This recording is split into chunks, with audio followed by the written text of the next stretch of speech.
ಗುರುದೇವ್, ಮೀನರಾಶಿಯವರಿಗೆ ಕಡೆಗೂ ಕೂಡ ಗುರು ಬಲ ಅನ್ನೋದು ಬರ್ತಾ ಇದೆ. ಇದರಿಂದಾಗಿ ನಿಮ್ಮ ಜೀವನದಲ್ಲಿ ಆಗುವಂತಹ ಬದಲಾವಣೆಗಳೇನು, ಯಾವ್ಯಾವ ರೀತಿಯಾಗಿರ್ತಕ್ಕಂತಹ ಅಭಿವೃದ್ಧಿಯನ್ನು ನೀವು ಇಲ್ಲಿ ನಿರೀಕ್ಷೆ ಮಾಡಬಹುದು, ಎಲ್ಲವನ್ನ ಕೂಡ ಪರಿಪೂರ್ಣವಾಗಿ ತಿಳಿಸ್ಕೊಡ್ತಾ ಇದ್ದೇನೆ. ಮೊದಲನೇ ಸಾರಿ ಚಾನಲ್ಗೆ ಬಂದಿರುವಂತವರು ದಯವಿಟ್ಟು ಸಬ್ಸ್ಕ್ರೈಬ್ ಮಾಡ್ಕೊಳ್ಳಿ, ಹಾಗೆ ಪಕ್ಕದಲ್ಲಿರುವಂತಹ ಬೆಲ್ ಐಕಾನ್ ಕೂಡ ಕ್ಲಿಕ್ ಮಾಡ್ಕೊಳ್ಳಿ ಅನ್ನೋ ಮಾತನ್ನ ಹೇಳ್ತಾ, ಈ ಒಂದು ಗುರು ಸಂಚಾರ ಫಲದಿಂದಾಗಿ ಯಾವ್ಯಾವ ರೀತಿಯಾದಂತಹ ಲಾಭಗಳನ್ನು ನೀವು ಇಲ್ಲಿ ನಿರೀಕ್ಷೆ ಮಾಡಬಹುದು ಅಂತ ಹೇಳಿ ಪರಿಪೂರ್ಣವಾಗಿ ತಿಳಿಸ್ಕೊಡ್ತಾ ಇದ್ದೇನೆ. ಇದು ಮೀನರಾಶಿಯ ಗುರು ಗೋಚಾರ ಫಲ.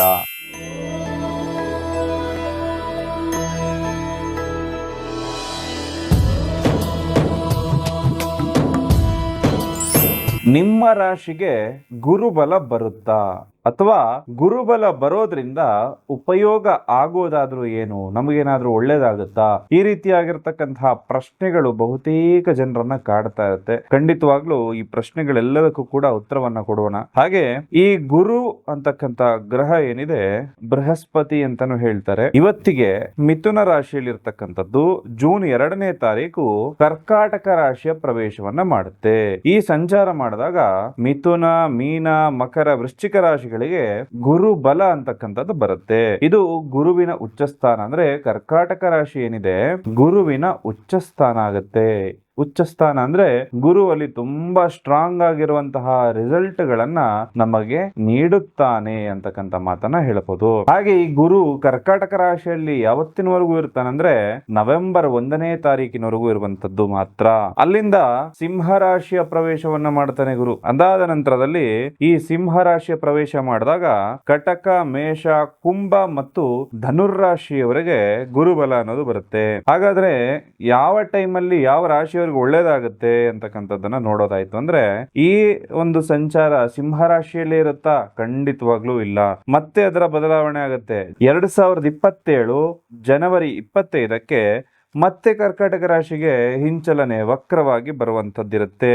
ಹಾಗಾಗಿ ಈ ಒಂದು ಸಂಚಾರ ಫಲಗಳು ಅಂದ್ರೆ ಯೂಶುವಲಿ ಈ ಗುರುಗ್ರಹ ಒಂದು ರಾಶಿಯಿಂದ ಇನ್ನೊಂದು ರಾಶಿಗೆ ಹೋಗ್ಲಿಕ್ಕೆ 12 ತಿಂಗಳುಗಳ ಕಾಲ ಸಮಯವನ್ನ ತೆಗೆದುಕೊಳ್ಳುತ್ತೆ. ಆದ್ರೆ ಇಲ್ಲಿ ಗುರು ಮುಂದೆ ಹಿಂದೆ ಹೋಗುವಂತ ಒಂದು ಚಲನವಲನವನ್ನ ನಾವಿಲ್ಲಿ ನೋಡಬಹುದಾಗುತ್ತೆ. ಇದರಿಂದಾಗಿ ಯಾವ ರಾಶಿಗೆ ಯಾವ ರೀತಿ ಪರಿಣಾಮ ಅಂತ ಹೇಳುವಂತದ್ದನ್ನ ಮೂಲವಾಗಿ ತಿಳ್ಕೊಳ್ಬೇಕು. ಅದಕ್ಕಿಂತ ಹೆಚ್ಚಾಗಿ ಗುರುವಿನ ಬಲ ಅಂದ್ರೆ ಏನು ಅಂತ ಹೇಳಿ ತಿಳಿಸ್ಕೊಡ್ತಾ ಇರುತ್ತೆ ನಿಮಗೆ.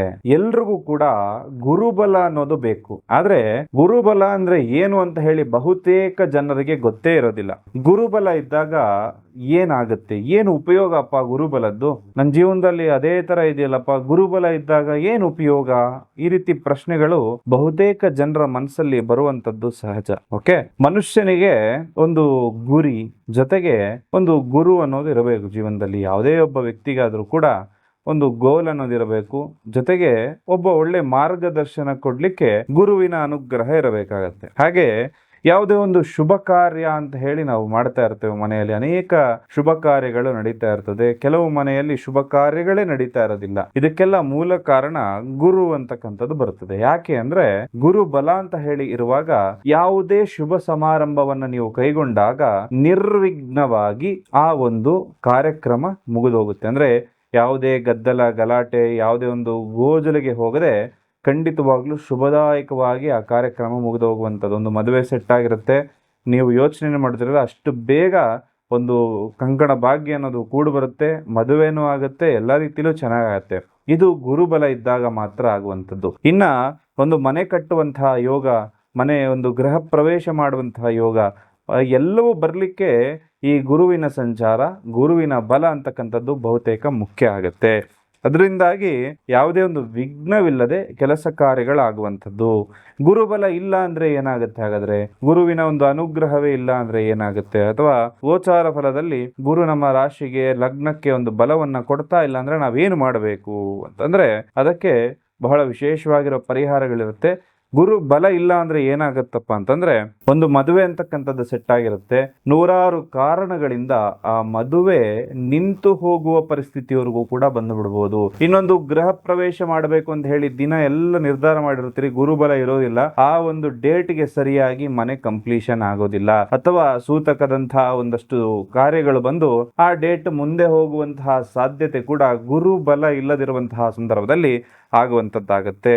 ಈ ಗುರುಬಲ ಯಾವುದಕ್ಕೆಲ್ಲ ಬೇಕು ಅಂದ್ರೆ ನಿಮಗೆ ಒಂದು ಪ್ರಮೋಷನ್ ತಗೊಳ್ಳಿಕ್ಕೆ ಕೆಲಸ ಕಾರ್ಯದಲ್ಲಿ, ಅಥವಾ ಒಂದು ಹೊಸ ಬಿಸ್ನೆಸ್ ಅನ್ನ ಸ್ಟಾರ್ಟ್ ಮಾಡಲಿಕ್ಕೆ, ಹಾಗೆ ಒಂದು ಮದುವೆ ಅಂತಕ್ಕಂಥದ್ದನ್ನ ಆಗ್ಲಿಕ್ಕೆ, ಗೃಹ ಪ್ರವೇಶವನ್ನ ಮಾಡಲಿಕ್ಕೆ ಈ ಗುರುವಿನ ಬಲ ಅಂತಕ್ಕಂಥದ್ದು ಖಂಡಿತವಾಗ್ಲೂ ಕೂಡ ಪ್ರತಿಯೊಬ್ಬರ ಮೇಲೂ ಕೂಡ ಇರಬೇಕು. ಬಹಳ ಜನರು ಕೂಡ ಈ ಪ್ರಶ್ನೆಗೆ ಉತ್ತರವನ್ನು ಕಂಡುಕೊಳ್ಳದೆ ಗುರುಬಲ ಇದೆಯಾ ಇಲ್ವಾ ಅಂತ ಹೇಳಿ ಬಹಳ ಕನ್ಫ್ಯೂಷನ್ ಅಲ್ಲಿ ಇರ್ತಾರೆ. ಈಗ ನಿಮಗೆ ಅರ್ಥ ಮಾಡ್ಕೊಂಡಿರ್ತೀರಿ, ದಿನನಿತ್ಯದ ಜೀವನ ಮಾಡಲಿಕ್ಕೆ ನಮಗೆ ಗುರುಬಲದ ಅವಶ್ಯಕತೆ ಇಲ್ಲ, ಆದ್ರೆ ಶುಭ ಕಾರ್ಯಗಳಲ್ಲಿ ನಿರ್ವಿಘ್ನವಾಗಿ ಕಾರ್ಯಗಳು ನೆರವೇರ್ಲಿಕ್ಕೆ ಗುರುವಿನ ಬಲ ಬೇಕಾಗುತ್ತೆ. ಗುರುಬಲ ಇಲ್ಲದವರು ಏನ್ ಮಾಡಬೇಕು, ಅಥವಾ ಗುರುಬಲ ಪಡ್ಕೊಳ್ಳಿಕ್ಕೆ ಏನ್ ಮಾಡಬೇಕು ಅಂದ್ರೆ, ಯಾವುದೇ ಒಂದು ಕಮರ್ಷಿಯಲ್ ಅಂತ ಅನ್ಕೊಳ್ಳಕ್ ಹೋಗ್ಬಾರ್ದು. ಅದು ನಿಮ್ಮ ಒಳಿತಿಗಾಗಿ ಸೂಚಿಸ್ತಾ ಇರುವಂತಹ ಪರಿಹಾರಗಳಾಗಿರುತ್ತೆ. ಮುಖ್ಯವಾಗಿ ಗುರು ಬೀಜ ಮಂತ್ರವನ್ನ ನೀವು ಪ್ರತಿನಿತ್ಯ ಜಪ ಮಾಡ್ಕೊಳ್ಬಹುದು. ಗುರು ಇದರಿಂದ ಸ್ಟ್ರಾಂಗ್ ಆಗ್ತಾ ಹೋಗುತ್ತೆ. ಜೊತೆಗೆ ಗುರುವಾರದ ದಿನ ಹಳದಿ ವಸ್ತ್ರವನ್ನು ಧರಿಸುವಂಥದ್ದು ಕೂಡ ಗುರುವನ್ನ ಸ್ಟ್ರಾಂಗ್ ಮಾಡ್ತಕ್ಕಂಥದ್ದು. ಜೊತೆಯಲ್ಲಿ ಗುರುವಿನ ಅಂಶವುಳ್ಳಂತಹ ವಿಶೇಷವಾದ ಮಣಿಗಳನ್ನ ನಿಮ್ಮ ಎಡಗೈಯಲ್ಲಿ, ಎಡ ಹಸ್ತದಲ್ಲಿ ನೀವು ಧರಿಸ್ಕೊಳ್ಬೇಕಾಗತ್ತೆ. ಇದು ಹಳದಿ ಮಣಿಗಳು ಪ್ಯೂರೆಸ್ಟ್ ಫಾರ್ಮ್ ಅಲ್ಲಿ ಇರುತ್ತೆ. ಬಹಳಷ್ಟು ನಿಮ್ಗೆ ಆನ್ಲೈನ್ ಅಲ್ಲಿ ಸಿಗುವಂಥದ್ದು ಯೆಲ್ಲೋ ಕಲರ್ ಇರುತ್ತೆ, ಬಟ್ ಅದು ಬರೀ ಒಂದು ಗ್ಲಾಸ್ ಆಗಿರುತ್ತೆ. ಅದನ್ನ ಹಾಕೋಬೇಡಿ. ಈ ರೀತಿಯಾಗಿರ್ತಕ್ಕಂತಹ ಮಣಿಗಳನ್ನ ಹುಡುಕೊಂಡು ಧರಿಸ್ಕೊಳ್ಳಿ. ಜೊತೆಗೆ ನಿಮ್ಮ ರಾಶಿಯ ಅಧಿಪತಿ ಯಾರು ಅಂತ ತಿಳ್ಕೊಂಡು ಅದನ್ನ ಧರಿಸ್ಕೊಳ್ಳೋದ್ರಿಂದ, ಅಥವಾ ನಿಮ್ಮ ದಶಾ ಭುಕ್ತಿಯನ್ನ ಚೆಕ್ ಮಾಡಿಕೊಂಡು ಆ ದಶವನ್ನ ಸ್ಟ್ರಾಂಗ್ ಮಾಡುವಂತಹ ಮಣಿಗಳನ್ನ ನಿಮ್ಮ ಕೈಯಲ್ಲಿ ನೀವು ಧರಿಸೋದ್ರಿಂದ ತುಂಬಾ ಯಶಸ್ವಿ ವ್ಯಕ್ತಿ ಆಗ್ತೀರಿ. ಯಾವುದೇ ಅಡೆತಡೆಗಳು ಬಂತು ಅಂದ್ರೂ ಕೂಡ ಅದೆಲ್ಲವೂ ಕೂಡ ಪಾರಾಗುವಂಥದ್ದಾಗತ್ತೆ. ಕೆಲವೊಬ್ಬರ ಜೀವನದಲ್ಲಿ ರಾಜಯೋಗ ಇದ್ರೂ ಕೂಡ ಸಾಮಾನ್ಯ ವ್ಯಕ್ತಿಯ ರೀತಿ ಜೀವನವನ್ನು ನಡೆಸ್ತಾ ಇರ್ತಾರೆ. ಇನ್ನು ಕೆಲವರ ಜೀವನದಲ್ಲಿ ಯಾವುದೇ ಯೋಗ ಇಲ್ಲದಿದ್ರೂ ಕೂಡ ದಿನದಿಂದ ದಿನಕ್ಕೆ ಅವರ ಅಭಿವೃದ್ಧಿ ಅಂತಕ್ಕಂಥದ್ದು ಆಗ್ತಾ ಇರುತ್ತೆ. ಅದಕ್ಕೆ ಮೂಲ ಕಾರಣ ನನಗೆ ಯಾವ ರಾಶಿ, ಯಾವ ನಕ್ಷತ್ರ ಅಂತ ಹೇಳಿ ನೋಡಿಕೊಂಡು ನಾವು ಯಾವ ಕೆಲಸ ಮಾಡಿದ್ರೆ ಸಕ್ಸಸ್ ಆಗ್ತೀವಿ ಅಂತ ಹೇಳಿ ತಿಳ್ಕೊಂಡು ಆ ಕೆಲಸವನ್ನು ನಾವು ಮಾಡಬೇಕಾಗತ್ತೆ. ನಮಗೆ ಅದೃಷ್ಟ ಕೊಡುವಂತಹ ಸಂಖ್ಯೆಯನ್ನು ನಾವು ಬಳಸಬೇಕಾಗತ್ತೆ. ನಿಮಗೆ ಅದೃಷ್ಟ ಕೊಡುವಂತಹ ಹೆಸರನ್ನು ನೀವು ಇಟ್ಕೊಂಡಾಗ ತುಂಬಾ ಯಶಸ್ವಿ ವ್ಯಕ್ತಿ ನೀವಾಗ್ತೀರಿ.